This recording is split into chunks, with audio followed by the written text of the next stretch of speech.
1622 में अमेरिका के फ्लोरिडा तट पर एक ठंडी तूफानी रात थी। एक स्पेनिश मालवाहक जहाज जो सोने और चांदी के खजाने से भरा था, वह स्पेन लौटने के लिए बेताब था। लेकिन जब यह फ्लोरिडा जलमरू मध्य को पार कर रहा था तो एक भयानक तूफान आया और कुछ ही क्षणों में जहाज के विशाल मस्तूल टूट गए।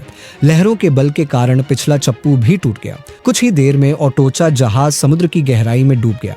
कम से कम $500 मिलियन का खजाना रात के अंधेरे में डूब गया और उसका पता एक अनसुलझा रहस्य बन गया। हालांकि 300 साल बाद समुद्र के तल में छिपे इन अमूल्य खजानों को आखिरकार खोज लिया गया और कोई भी कभी कल्पना भी नहीं कर सकता था कि वे कितने मूल्यवान थे। जब ओटोचा उस दुर्भाग्यपूर्ण रात को डूबा तो वह वास्तव में फ्लोरिडा कीज के एक प्रवाल द्वीप पर डूबा था, जो 200 मील के एक छोटे से द्वीप समूह का एक हिस्सा मात्र था। उस समय सभी को जहाज का स्थान पता था, लेकिन कुछ सप्ताह बाद एक और तूफान आया और जहाज को टुकड़े टुकड़े कर दिया तथा उसका मलबा समुद्र तल पर बिखर गया।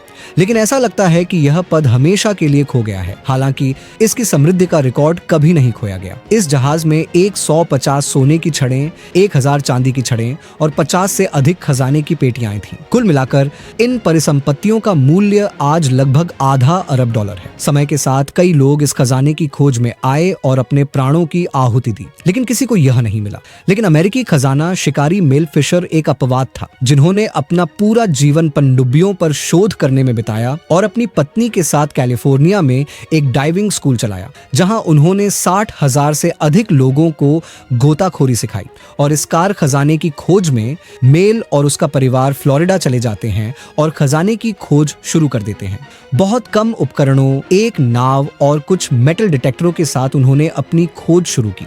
उन्होंने अपनी खोज मेटाकॉम्बी कीज नामक स्थान से शुरू की, लेकिन 1 वर्ष की खोज और अंतरिक्ष में 1 लाख मील से अधिक की यात्रा के बाद भी उन्हें कुछ नहीं मिला। हालांकि कई लोगों का मानना था कि इस विशाल महासागर में ओटोचा जहाज को ढूंढ पाना असंभव होगा, लेकिन इतिहासकार यूजीन लियोन को उस मेल में एक गुप्त हथियार मिला था। वह यह पता लगाने के लिए स्पेनिश सिविल अभिलेखागार गए कि ओटोचा कहां डूबा था और वहां उन्हें एक दस्तावेज मिला। यह जहाज डूबने के 4 साल बाद का दस्तावेज था, जहां तलाशी अभियान का जिक्र था। यह खोज मार्क्विसस कीज नामक स्थान से की गई थी, जो उस स्थान से 100 मील से भी अधिक दूर था जहां मेल खोज कर रही थी। मेल और उनकी टीम ने तुरंत अपनी नाव को इस नए स्थान पर पहुंचाया और खोज शुरू कर दी। लेकिन अब वे गहरे पानी में खोज कर रहे थे और उनकी सबसे बड़ी समस्या गहरे समुद्र में दृश्यता की थी। हालांकि पानी की ऊपरी सतह साफ थी, लेकिन नीचे खड़े ड्राइवर अपने हाथ भी ठीक से नहीं देख पा रहे थे। इसलिए मेल ने एक बढ़िया तरीका ढूंढ निकाला। उन्होंने अपनी नाव में 2 बड़ी ट्यूबें लगाईं, जिन्हें प्रोपेलर के सामने उतारा गया। ये नलिकाएं सतह से स्वच्छ जल नीचे भेजने में सक्षम थीं, जो ड्राइवरों को उस स्थान तक ले जाएगा जहां वे खोज रहे थे। ये न केवल पानी से गंदगी साफ कर रहा था, बल्कि एक बड़ा गड्ढा भी खोद रहा था और रेत के नीचे जो कुछ भी था उसे आश्चर्यजनक ढंग से वाष्पित कर रहा था। फिर 1971 में एक दिन बेलर को जहाज के निचले हिस्से में एक बड़ा छेद दिखाई दिया। हालांकि यह कोई बहुत मूल्यवान संपत्ति नहीं थी, लेकिन यह उनका पहला सुराग था।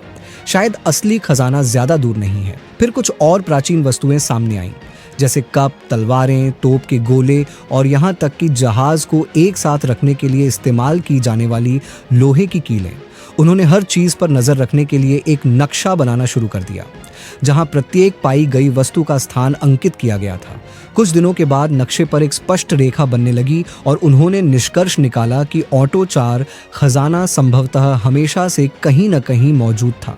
लेकिन 2 साल की खोज के बाद भी उन्हें कुछ भी मूल्यवान नहीं मिला था। इस बीच मेल के पास पैसे खत्म हो रहे थे और अगर उन्हें जल्द ही कोई खजाना नहीं मिला तो उसे खोज बंद करनी पड़ेगी। हालांकि 1973 में उन्हें एक चांदी का सिक्का और 3 बड़ी चांदी की छड़ें मिली, जिसकी कीमत $1 लाख से भी अधिक थी। लेकिन यह अभी भी स्पष्ट नहीं है कि यह ओटोचा से आया था या किसी अन्य जहाज से। इसलिए उन्होंने जहाज के कार्गो सूची की पुनः जांच शुरू कर दी। इस दस्तावेज में प्रत्येक सोने और चांदी की वस्तु का विशिष्ट वजन और क्रम संख्या दर्ज की गई थी।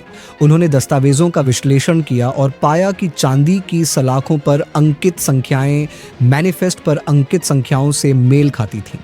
वे इस बात से आश्वस्त थे कि उन्होंने जो खोज की थी वह वास्तव में अटोचा जहाज से थी। टीम ने धीरे धीरे इलेक्ट्रोलिसिस के माध्यम से सिक्कों को साफ करना शुरू किया और उन्हें बेचकर धन जुटाना शुरू किया। मेल और उनकी टीम व्यवसाय में पुनः शामिल होने में सक्षम हो गई।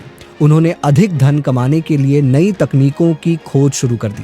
लेकिन जैसे ही उन्हें कुछ सफलता मिलनी शुरू हुई, फ्लोरिडा राज्य सरकार ने मेल द्वारा खोजे गए सभी खजानों पर अपना दावा कर दिया। हालांकि मेलों ने इस दावे का विरोध करना शुरू कर दिया। बेशक इस बीच टीम को कुछ अन्य महत्वपूर्ण वस्तुएं भी मिलती हैं। उदाहरण के लिए 9 कांस्य तोपें जिन पर ऑटो 4 प्रतीक भी उत्कीर्ण था। लेकिन खोजे जाने के एक दिन बाद उनकी एक नाव पलट गई। परिणाम स्वरूप उनकी टीम के 3 सदस्य मारे गए। दुहक की बात है कि मेल का बेटा भी उनमें से एक था। 3 वर्ष बीत गए और टीम की खोज फिर रोक दी गई क्योंकि उन्हें कोई नया सुराग नहीं मिला। इस पूरी जांच के दौरान मेल एक रहस्यमय दस्तावेज का जिक्र करती रही, जिसे एक जीवित व्यक्ति ने लिखा था, ऑटो 4 द्वारा। उस दस्तावेज के अनुसार वह व्यक्ति जहाज पर 70 पाउंड से अधिक कोलंबियाई पन्ना रत्न की तस्करी कर रहा था। हालांकि यह अभी भी स्पष्ट नहीं था, लेकिन मेल को पूरा यकीन था कि ऑटो 4 का खजाना सिर्फ सोना या चांदी नहीं था। इनमें कुछ अन्य विशेष कीमती धातुएं भी शामिल थीं। इस बीच 8 साल की कानूनी लड़ाई के बाद मेल ने फ्लोरिडा सरकार को हरा दिया और अंततः संपत्ति का पूर्ण स्वामित्व प्राप्त कर लिया। हालांकि 1970 के अंत तक मेल ने अपने खोज प्रयासों पर $6 मिलियन खर्च कर दिए थे, लेकिन उनके निवेश से अभी तक कोई परिणाम नहीं निकला। लेकिन 1983 में यह सब बदल गया। एक दिन वे खजाने की रेखा की ओर बढ़ रहे थे, तभी उनका मैग्नेटोमीटर अचानक चमकने लगा। ड्राइवर नीचे गए और वहां उन्हें कई धातु की वस्तुएं मिली, जो राजकोष की रेखा के दक्षिण पूर्व की ओर था। मानचित्र पर अपना स्थान चिह्नित करने पर उन्हें एक नई रेखा दिखाई देती है, जो मूल लाइन से थोड़ा अलग दिख रहा था। फिर ठीक 10 साल बाद 20 जुलाई 1985 में उनके सोनार स्कैनर ने एक बड़ी धुंधली वस्तु देखी। दोनों ड्राइवरों ने तुरंत पानी में छलांग लगा दी। आश्चर्यजनक रूप से ग्रेग वैरहम से लगभग 100 गज पूर्व में उन्हें लगभग 80 फीट लंबा एक जहाज का मलबा मिला, जिस पर सोने की सलाखें बिखरी हुई थीं। उसके पास बहुत सारे सोने के सिक्के और छड़ें थीं। यह वस्तुतः वांछित खजाना था। आश्चर्यजनक रूप से खंडहरों के बीच एक उंगली के आकार का एमआरएलडी भी पाया गया, जिसकी कीमत $8 लाख से अधिक थी। और फिर एक और एमआरएल सामने आया, जिसकी कीमत $1 लाख से भी अधिक थी। अंततः उन्हें 2000 से अधिक अक्षुण्ण एमआरएल्स मिले। क्या आप कल्पना कर सकते हैं कि इस समुद्र की गहराई में कितने खजाने छिपे हुए हैं? इस तरह 16 वर्षों के निरंतर अन्वेषण के बाद मेल और उनकी टीम ऑटो 4 को वह ऐतिहासिक खजाना मिल गया।